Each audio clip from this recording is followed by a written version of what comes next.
Welcome to The Screen Queen, where I'll be talking about your favorite movie or your favorite TV show. You'll just have to listen to find out. Here is your host, Samantha Parrish.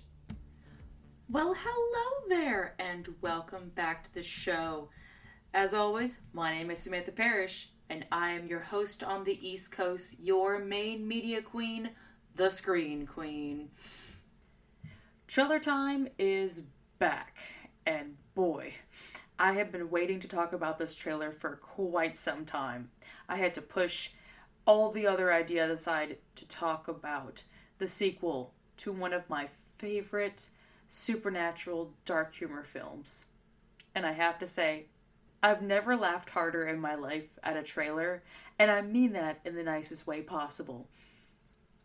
I've talked on the show before about Tim Burton and how he's a director that has done some of my favorite animated films, but a majority of the films that are beloved by everyone are not very well beloved by me.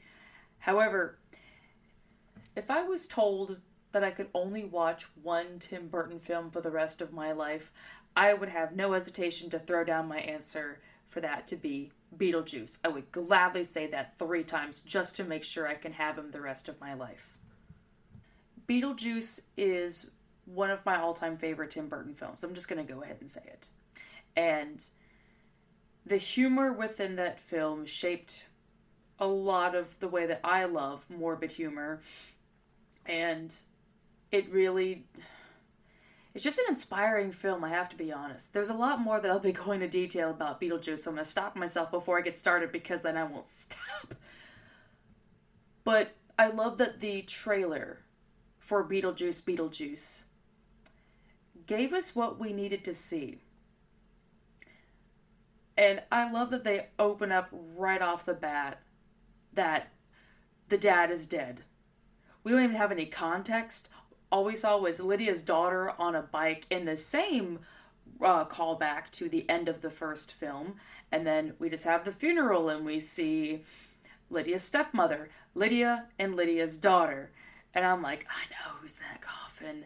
I was just beside myself to let everyone know, yeah, Jeffrey Combs is not coming back for this film. And I'm like, I'm okay with that. I kind of like that they killed his character off and didn't even bother trying to replace his character. It's just leaving it like that. But also, that adds to the morbidity.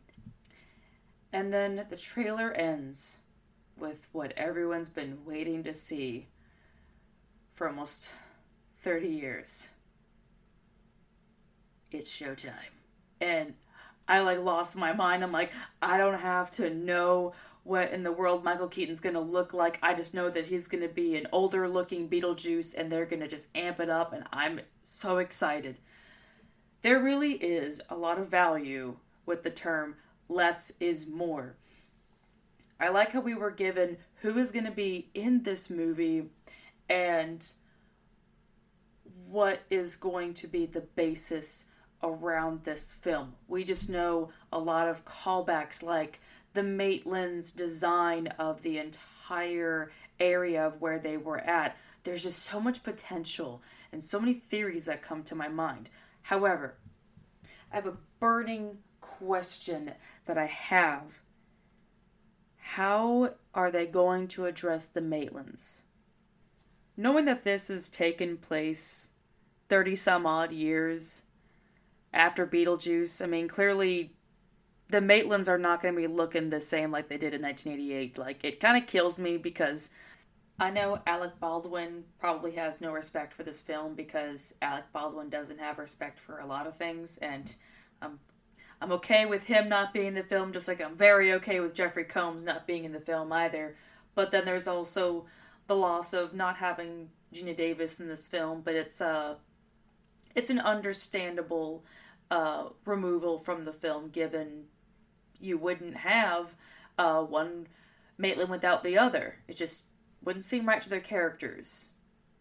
But that makes me want to know what did happen to their characters. Because clearly in the first film, the Maitlands became the surrogate parents to Lydia. And I know when I go see this movie, I'm going to have a fucking bucket of tissues along with my popcorn, because I know I'm probably gonna cry at what will happen to the Maitlands. Like, I have no doubt whatsoever. Beetlejuice did leave room for a lot of emotional moments in the first film with the mental health issues of Lydia. So that also brings my next question up is, what is the sequel of Beetlejuice going to do on the topic of mental health? Because I honestly can't see this film not addressing Lydia's mental health and what happened to her as a teenager, and that could be a discussion she'll have with her daughter. I have no doubt. Or something about her depression, because that was one of the core elements of the film, was her depression. And we're in a day and age now where a lot of serious mental health issues are being brought to the plate and they're not being shoved aside. And I know in true Beetlejuice style, they're going to do something funny with it that makes it addressed, but also makes it insanely hilarious at the same time. I have so many ideas about this film already. Like, it makes me wonder, how are they going to do a tribute to some of the actors or actresses that have already passed away, like Glenn Shaddix, who was Otho.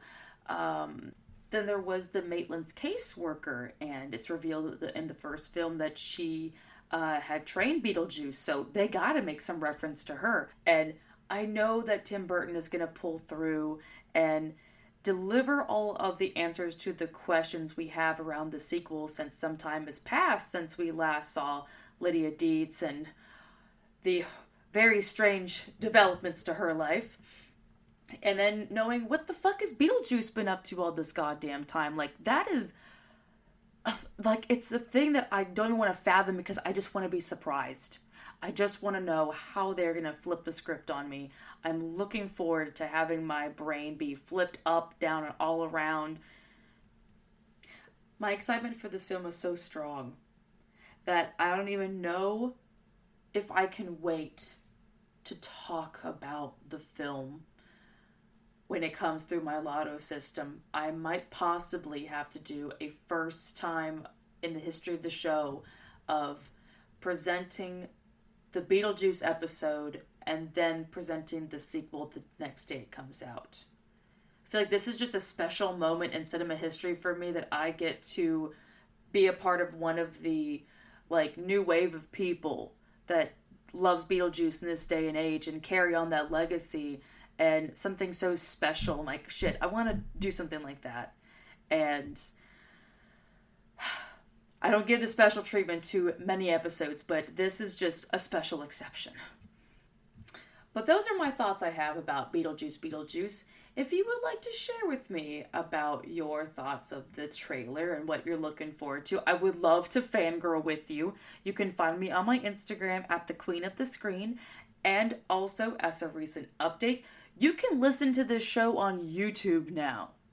Every night this week, I have been scrolling through the page, seeing all the episodes that's been done, and it just hit me to know how far this show has evolved. And this is going to be almost 2 years the show's been up, and now we've officially breached into YouTube.